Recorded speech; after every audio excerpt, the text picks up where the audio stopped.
الحمد لله رب العالمين والصلاة والسلام على رسوله محمد وعلى آله وأصحابه أجمعين أما بعد قال الله تعالى أعوذ بالله من الشيطان الرجيم بسم الله الرحمن الرحيم محمد رسول الله والذين معه أشداء على الكفار رحماء بينهم تراهم ركعا سجدا يبتغون فضلا من الله ورضوانا سيماهم في وجوههم من أثر السجود ذلك مثلهم في التوراة ومثلهم في الإنجيل وقال تعالى ولا تقولوا لمن يقتل في سبيل الله أموات بل أحياء ولكن لا تشعرون صدق الله العظيم اما بعد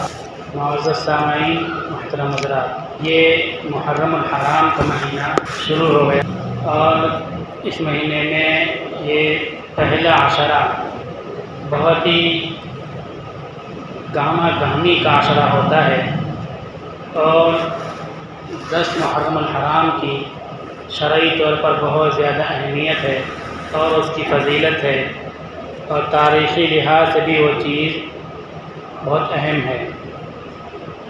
جو فضیلتیں ہیں، جو اہمیتیں ہیں اور تاریخی لحاظ سے جو اس کی عظمت کی روایتیں ہیں، ان فضیلتوں، ان اہمیتوں اور تاریخی عظمتوں کو نظر انداز کرتے ہوئے واقع کربلا کے حوالے سے ہمارے درمیان کافی چرچا رہتا ہے اور اس کا تذکرہ ہوتا ہے، اس کی فضیلتیں اور دوسری چیزیں ہم بالکل نظر انداز کر دیتے ہیں۔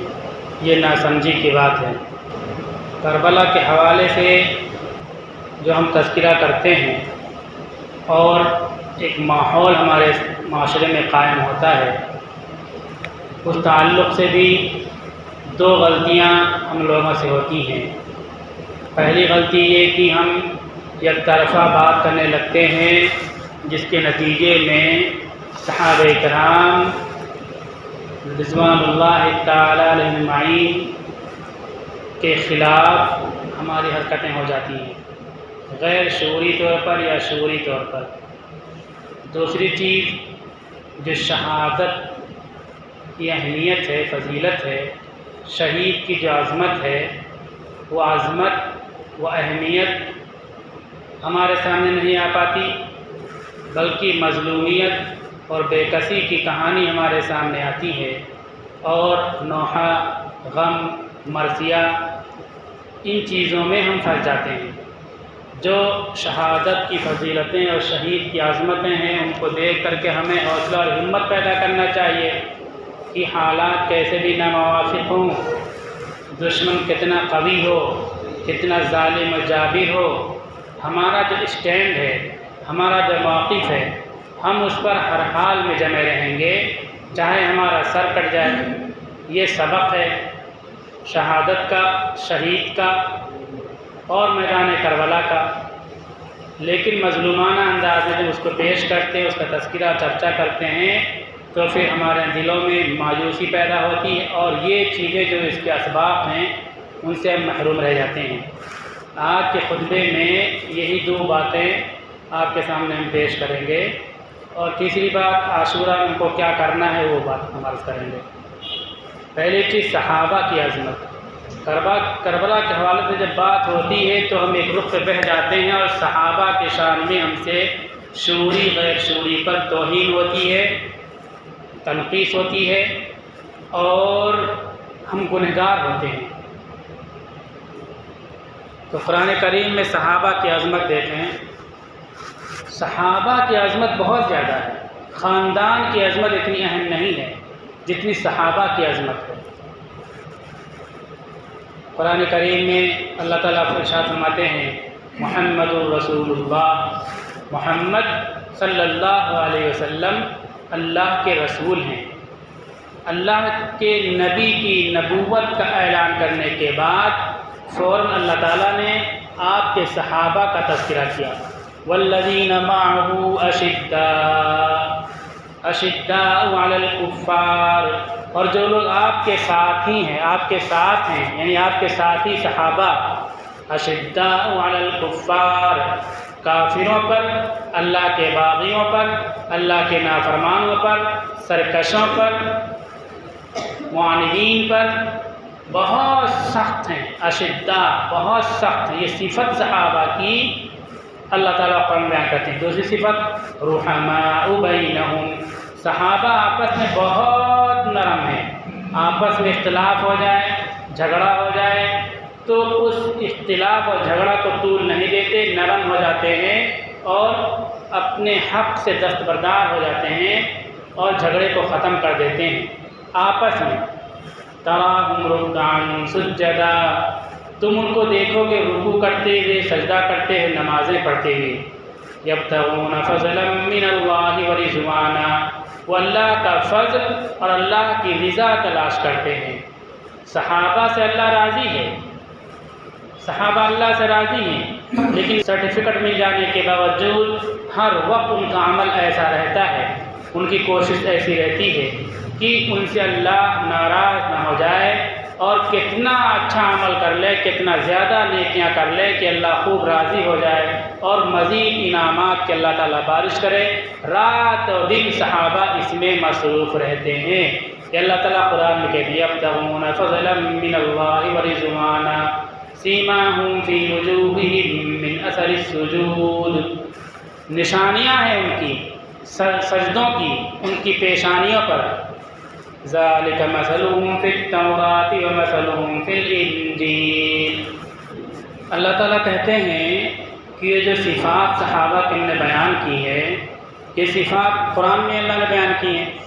اللہ تعالیٰ کہتے ہیں صرف قرآن میں صحابہ کی یہ صفات، یہ پہچان، یہ علامتیں، یہ نشانیاں، یہ شناخت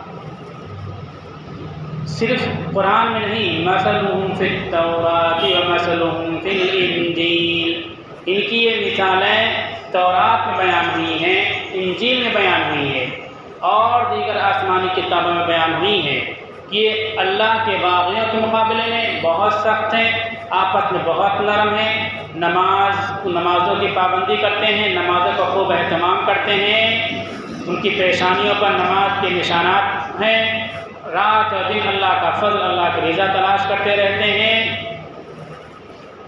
یہ چیزیں قرآن میں، تورات میں، انجیل میں اللہ نے بیان کی، کتنی بڑی فضیلت ہو گئی۔ جس طرح اللہ کے نبی کی ساری علامتیں دیگر کتابوں میں اللہ تعالیٰ نے بیان کی تھی، اس کی بنیاد پر آپ جب دنیا میں تشریف لائے تو لوگ پہچان گئے کہ اللہ کے نبی ہیں، کچھ لوگ پہچان کے ایمان لے آئے اور کچھ لوگ پہچان کے بغاوت پہ آمادہ ہو گئے کہ دوسرے خاندان سے پیدا ہو گئے، اب ہماری چودراہٹ ختم ہو جائے گی، ہماری مسلک چلی جائے گی، ہماری سیٹ چلی جائے گی، ہماری گدی چلی جائے گی، ہماری بادشاہ، اس لیے دشمنی پر آمادہ ہو گئے۔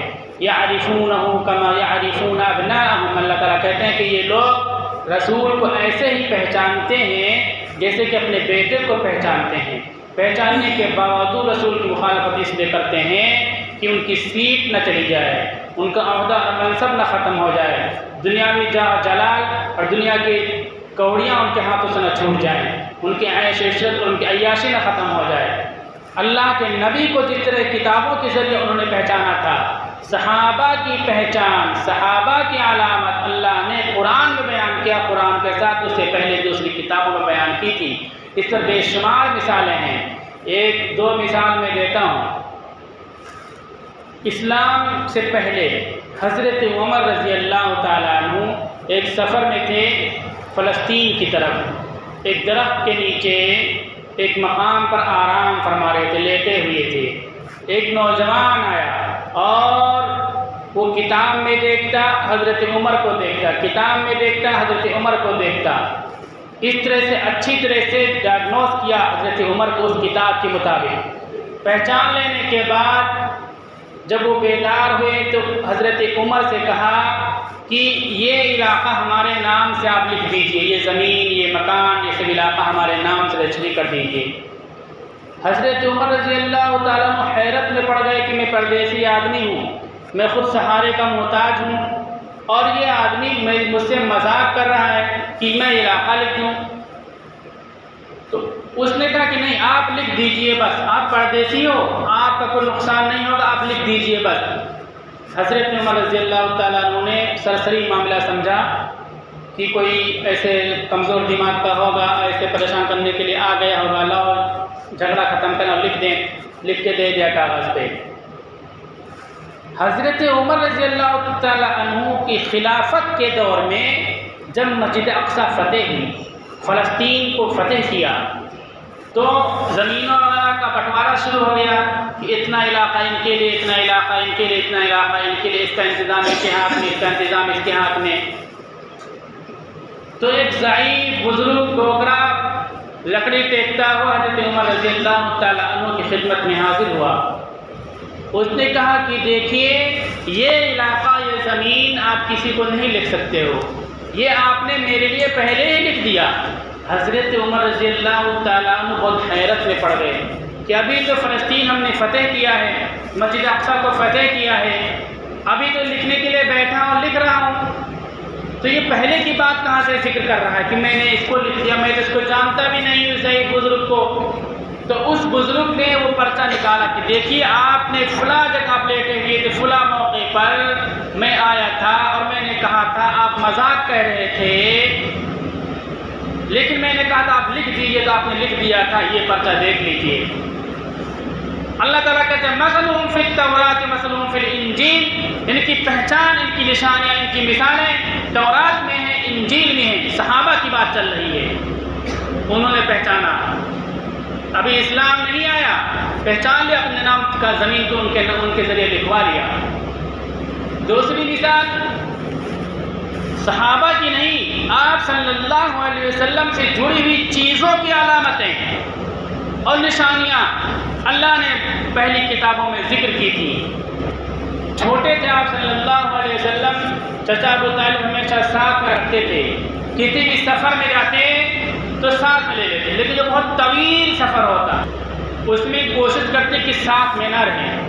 طویل سفر، فلسطین کی طرف جانا ہے، تجارتی قافلہ لے کر کے. رسول اللہ صلی اللہ علیہ وسلم بھی جانے کے لیے تیار ہو گئے، چونکہ ہمیشہ ساتھ میں لے جاتے تھے.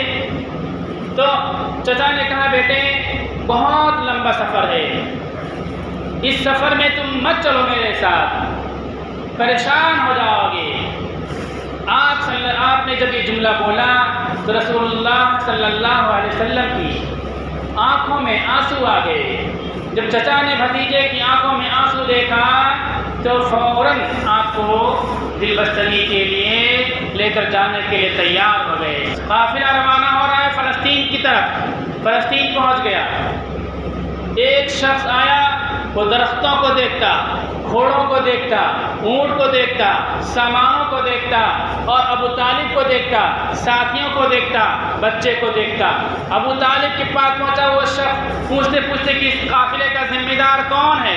لوگوں نے رہنمائی کی بتایا، ان سے نام پوچھا، ان کے باپ کا نام پوچھا، بچے کا نام پوچھا، بچے کا نام پوچھا، خاندان کنبہ پوچھا، ساری چیزیں پوچھی. اس کے بعد کہا کہ فوراً اس بچے کو یہاں سے غائب کر دو، ورنہ ابھی تھوڑی دیر کے بعد ایک جماعت آئے گی، ایک ٹیم آئے گی، گروہ آئے گا، اس بچے کو قتل کر دے گا. میں نے ساری چیزیں دیکھی، پوچھی تم سے، ساری چیزیں میری کتاب میں لکھی ہوئی ہیں، اس بچے کے بارے میں لکھی ہوئی ہے، تمہارے بارے میں لکھی ہوئی ہے، تمہارے باپ کے بارے میں لکھی ہوئی ہے، تمہارے خاندان کے بارے میں لکھی ہوئی ہے، ان گھوڑوں کے بارے میں لکھی ہوئی ہے، ان اونٹوں کے بارے میں لکھی ہوئی ہے، ان سامانوں کے بارے میں لکھی ہوئی ہے. یہ علامتیں بتلا رہی ہیں کہ تھوڑی دیر کے بعد ایک گروہ آئے گا، اس بچے کو ڈھونڈنے کے لیے اس کو قتل کر دے گا. فوراً چچا ابو طالب نے آپ صلی اللہ علیہ وسلم کو چھپایا اور ایک جماعت کی ٹیم بنا کر کے واپس روانہ کر دیا. تھوڑی دیر کے بعد جس طرح اس انسان نے کہا تھا کہ ایک جماعت آئے گی اس بچے کو ڈھونڈنے کے لیے، اگر مل گیا بچہ تو اس بچے کو قتل کر دے گی وہ جماعت. تھوڑی دیر کے بعد ایک قافلہ آیا اور پوچھا اس میں ایک بچہ ہے، بتاؤ بچہ کہاں ہے. کسی کا نام نہیں پوچھا، کسی کی کوئی چیز نہیں پوچھی، کتابوں میں چیزیں لکھی ہوئی تھی. بچے کو ڈھونڈنے لگے. ان سب نے کہا کوئی بچہ یہاں نہیں ہے. خوب ڈھونڈا، بچہ نہیں ملا. پھر وہ قافلہ واپس گیا. اللہ تعالیٰ کہتے ہیں کہ ان کے محمد رسول رسول اللہ کے ساتھیوں کی پہچان، ان کی نشانیاں ہم نے تورات میں لکھی تھی، زبور میں لکھی تھی، قرآن میں لکھی تھی۔ سوچئے کہ صحابہ کتنے عظیم ہیں۔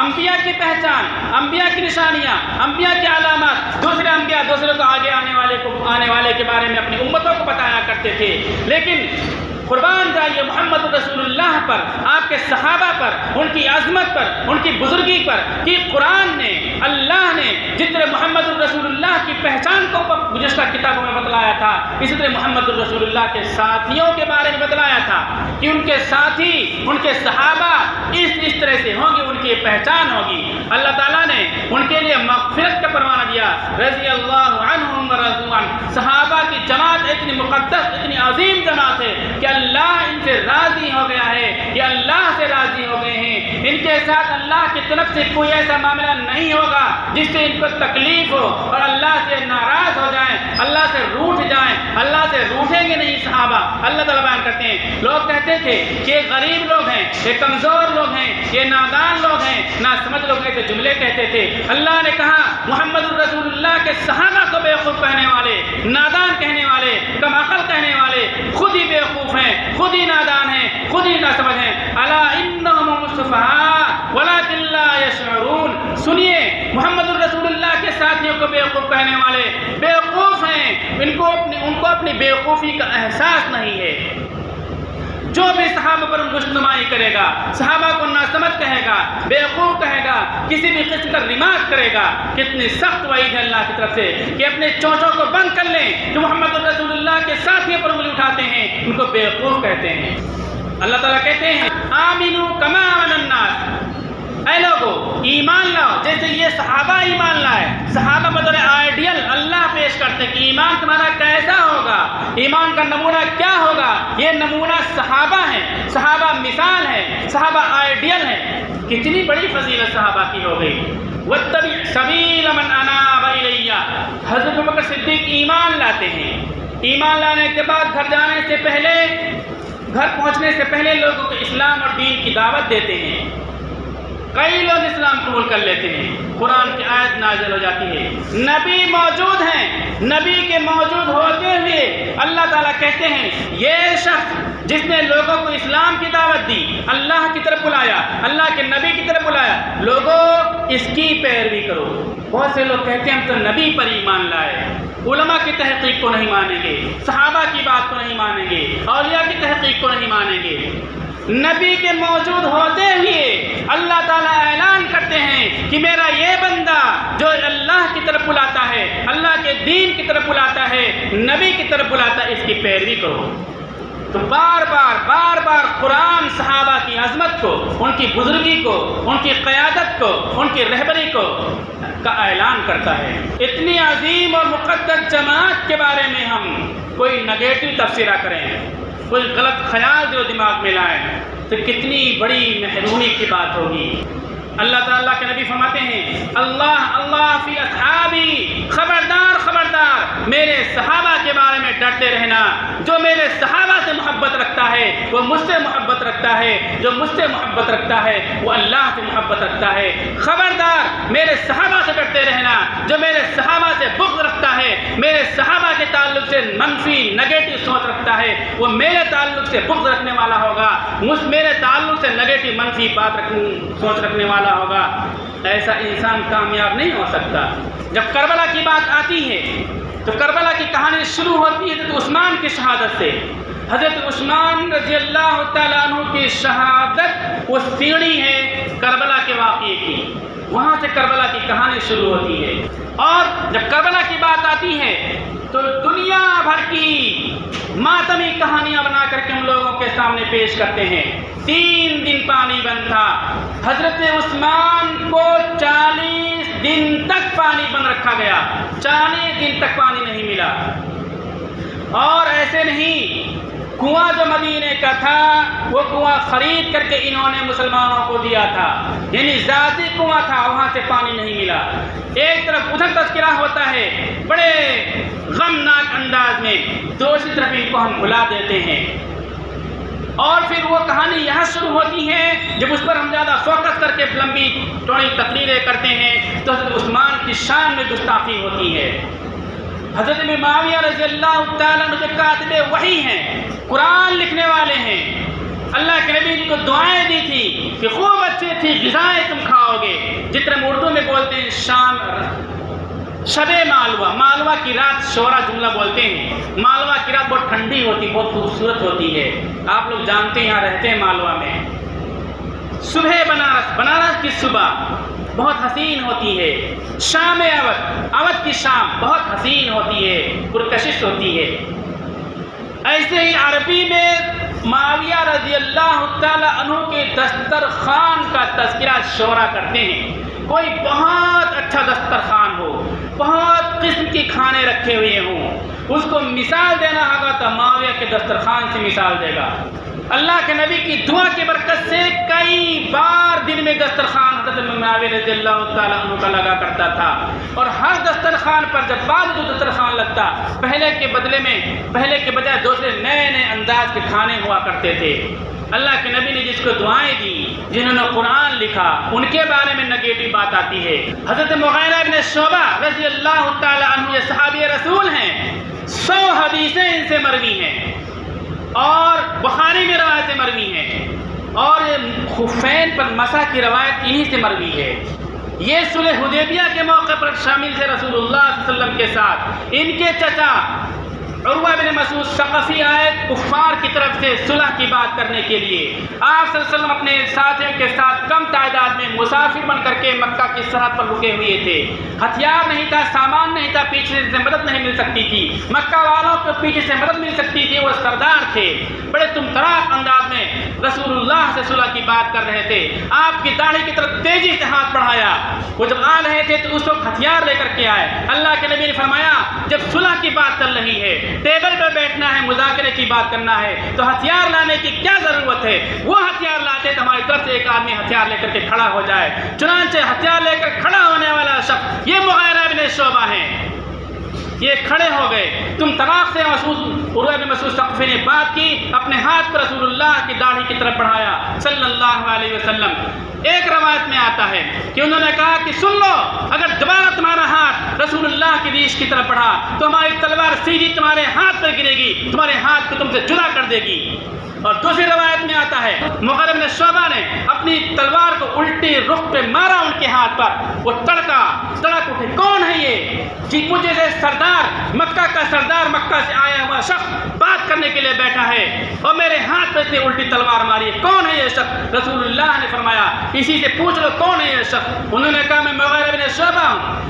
عروہ بن مسعود ثقفی نے کہا میرا بھتیجا، میرا لاڈلا، میرا پیارا، تم نے قتل کر دیا تھا فلاں لوگوں کو، اتنے لوگوں کو، لوگوں نے کہا تھا ان قتل کے بدلے میں تم کو قتل کیا جائے گا۔ میں نے کہا تھا کتنے بھی میرے بھتیجے نے قتل کیا ہو تمام کے تمام دیت میں ادا کروں گا۔ اتنا لاڈلا بھتیجا، اتنا پیارا بھتیجا محمد رسول اللہ کی طرف سے کھڑا ہو کر کے تلوار میرے ہاتھ پہ گراتا ہے، ایسا چیلنج کرتا ہے۔ یہ مغیرہ بن شعبہ ہیں، حضرت ضحاک صاحب رسول ہیں۔ امیر معاویہ، ضحاک، مغیرہ بن شعبہ، 3 نام میں نے لیا۔ انہوں نے یزید کو خلیفہ بنایا تھا، اور جب خلیفہ بنایا تو کسی نے بھی اعتراض نہیں کیا۔ 5 لوگوں کی روایتیں آتی ہیں جس میں 2 لوگوں کی روایتیں بالکل غلط ہیں۔ عبد الرحمن ابن ابو بکر، یہ 53 ہجری میں ان کا انتقال ہو گیا، 56 ہجری میں بیعت لے رہے ہیں اور کہہ رہے ہیں کہ اگر میں اپنے بعد کسی قابل انسان کو خلیفہ نہیں بناؤں گا تو امت مسلمہ میں ہر قبیلے میں سردار کھڑے ہو جائیں گے اور تلواریں چلتی رہیں گی، جنگ و جدال کا بازار گرم ہو جائے گا، امت کٹ جائے گی، مر جائے گی آپس میں۔ اس لیے صحابہ رسول مشورہ دیتے ہیں کہ یزید کو بنا دو۔ ضحاک صحابہ رسول تقریر کرتے ہیں یزید کو بنا دو۔ امیر معاویہ کاتب وحی ہیں، اللہ کے نبی نے دعا دی تھی، وہ خلیفہ بناتے ہیں۔ بعد میں شیعہ حضرات نے کہا زانی تھا، شرابی تھا، یہ تھا، وہ تھا، اور 56 میں بنا دیے گئے۔ 60 تک حضرت حسین جاتے تھے وظیفہ لینے کے لیے، ان کو وظیفہ ملتا تھا۔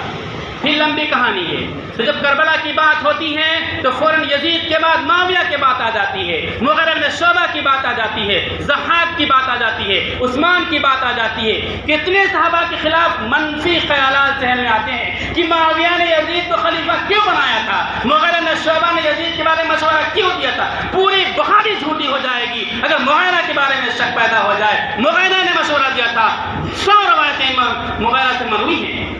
تو میں یہ کہنا چاہتا تھا صحابہ ہونا بہت عظیم صفت ہے، بہت عظیم رتبہ ہے، بڑا عظیم مقام ہے۔ خاندان کا ہونا یہ اتنی عظیم چیز نہیں ہے۔ گر بغاوت پہ آمادہ تو ڈوبے نوح کا بیٹا، یہاں نام و نسب کی برتری سے کچھ نہیں ہوتا۔ ابو طالب کے قصے نے یہ حقیقت کھول کر رکھ دی، گر نہ ہوں آنکھیں تو گھر کی روشنی سے کچھ نہیں ہوتا۔ ہم صحابہ کے مقام و مرتبہ کو بھول کر کے، ان کی عظمت کو بھول کر کے، رسائی انداز اور جھوٹی کہانیوں پر اعتماد کر کے صحابہ کے خلاف نامناسب اور نامعقول باتیں کر دیا کرتے ہیں۔ عاشورہ کے موقع پر اس سے بچنا چاہیے۔ اور پھر شہادت کی فضیلت نہیں آتی، شہادت کی عظمت نہیں آتی تو ہم رونا دھونا کرتے ہیں۔ شہادت کتنا عظیم مقام ہے، ہر بچے کو شہید ہونے کے لیے ہر وقت تیار رہنا چاہیے، لیکن رونے کا کام کرتے تو شہادت کا جذبہ نکل جاتا ہے۔ عاشورہ کے دن روزہ رکھنے کی بہت زیادہ فضیلت ہے۔ جن عاشورہ کی ایک دن پہلے ایک دن بعد دونوں جوڑ کر کے 2 دن روزہ رکھنا چاہیے۔ پہلا کام یہ کرنا ہے۔ دوسرا کام یہ کرنا ہے کہ عاشورہ کے دن اچھا کھانا بنانا چاہیے، اپنے بال بچوں، غریب پڑوسی، رشتہ داروں ان سب کو کھلانا چاہیے۔ حدیث میں آتا ہے کہ جو اس طرح اچھا کھانا بناتا ہے سال بھر اس کی روزی میں برکت ہوتی ہے۔ تیسری اور اہم بات یہ میں کہنا چاہتا ہوں کہ عاشورہ کے موقع پر ابھی سے اس پورے عشرے میں بہت سارے کام ہوتے ہیں، ان پہ مجھے نہیں جانا ہے۔ اکھاڑا ایک کام ہوتا ہے، اکھاڑا کوئی کھیلنا سنت ہے، لکڑی کھیلنا سنت ہے۔ جو اکھاڑے رجسٹرڈ ہیں وہ تھانے میں پرمیشن لے کر کے سارے تقریبات اکھاڑا ضرور منعقد کریں۔ اور لاٹھی کی بہت فضیلت ہے، لوہے کی بہت فضیلت ہے۔ قرآن نے لاٹھی کی فضیلت بیان کی، 52 فائدے لکڑی اور لاٹھی کے ہیں۔ قرآن نے لوہے کا فائدہ بیان کیا، لوہے ہمارے گھر کے اندر ہوں۔ اب کیا کرو، 3.5 فٹ نل لوہے کا پائپ لو 5 انچ کا، تو لکڑی لاٹھی کی فضیلت آپ کو حاصل ہو جائے گی، اور وہ لاٹھی کیا ہوگی، لوہے کی ہوگی، تو لوہے کی فضیلت حاصل ہو جائے گی۔ تو اب آپ کو 3 کام کرنے ہیں، روزہ رکھنا ہے، اچھا کھانا بنانا ہے، اکھاڑا کھیلنا ہے، اکھاڑے کی تقریبات منعقد کرنی ہے۔ اکھاڑے میں مٹکنا اور ناچنا نہیں ہوگا، بلکہ باقاعدہ ایک عادت، ایک فن کی طرف سیکھو، جسے ہمارے دیگر قومیں، دیگر بھائی لوگ کرتے ہیں۔ جو اکھاڑے رجسٹرڈ ہیں وہ پرمیشن لے کر کے آئیں اور کاغذ رکھیں اور اکھاڑے کریں۔ اللہ تعالیٰ عمل کی توفیق عطا فرمائے۔